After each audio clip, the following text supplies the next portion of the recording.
নমস্কার বন্ধুরা, আমি এমগার্ডেন থেকে প্রদীপ। বন্ধুরা, আমরা শীতে সকলে অনেক ভালো ভালো গাছ করি, কিন্তু শীতটা চলে যাওয়ার সঙ্গে একটা দুঃখের ছাওয়া পড়ে। সেটা হচ্ছে গিয়ে এই অবস্থা। এই যে দেখছেন, ফুল সব শুকিয়ে যাবে। এবার আমাদের কী করতে হবে সেটা নিয়ে আমরা আজকে বিস্তারিত আলোচনা করব। বেশিরভাগ শীতের গাছই আস্তে আস্তে আস্তে আস্তে মানে শেষের মুখো হয়ে যাবে। চন্দ্রমল্লিকা তো পম্পম তো আগেই হয়ে গেছে, জায়েন্ট তো অনেকদিন টেনেছিল। এবার যেটা কাজ করতে হবে, সবথেকে গুরুত্বপূর্ণ কাজ, সেটা হচ্ছে আমাদের এই মাদার প্ল্যান্টগুলোকে সংরক্ষিত করতে হবে। সেগুলো আমরা কী করে করব সেটা নিয়ে আজকে আমরা আমাদের ছোট্ট একটা ভিডিও থাকবে। যারা মাদার প্ল্যান্ট সংগ্রহ করছেন তারা কিন্তু এইটাকে ফলো করলে একদম সঠিকভাবে মাদার প্ল্যান্ট বাঁচিয়ে রাখতে পারবে। তো কী করছি আমি সেটাই দেখাচ্ছি।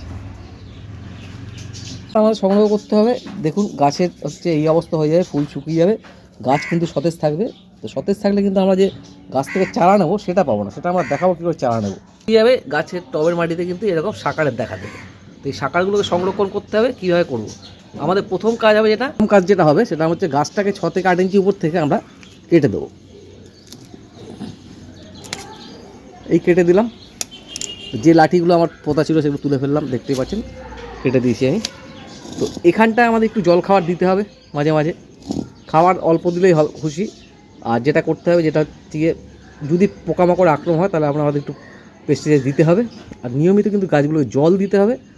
জল দিলে কিন্তু গাছ থেকে প্রচুর পরিমাণে ডালগুলো থেকে শাখার বেরাতে থাকবে, যেগুলো আমরা পরবর্তীকালে জুন জুলাই মাসে কাটিং করব এবং সেখান থেকে ভালো গাছ পাবো। এক এক করে আমি সব গাছগুলো সংরক্ষণ করি। দেখুন, এগুলোকে আগেই কেটেছিলাম। এই দেখুন, কাটার পরে যেটা হবে, অসংখ্য শাখার বেরাবে, সুন্দর শাখা। এই শাখাগুলোকে আমাদের সংরক্ষণ করতে হবে। দেখুন, এখনই কাটিং তুলে বসালে শাখার থেকে আমাদের শিকড় পেয়ে যাবো ভালো মানে। তো আমরা এগুলো কিন্তু এই গাছগুলোকে পরিচর্যা চলতে থাকবে এবং আগামী এপ্রিল মাসের পর থেকে কিন্তু গাছকে খাবার দিতে হবে এবং খারাপ পাতাগুলো ফেলে দিতে হবে, ভালো ডালগুলোকে পিঞ্চিং করে দিতে হবে এপ্রিল মাস থেকে। তাহলে জুন জুলাই মাসের ভিতরে নতুন করে আমাদের যে শাখার যে ব্রাঞ্চগুলো আসবে সেখান থেকে কিন্তু আমরা ভালো মানের গাছ পাবো। তো আজকে ভিডিওটা এইটুকুই সমাপ্ত করলাম। সব গাছগুলোই আমরা এইভাবে রেখেছি, কেটে কেটে দেখুন। তো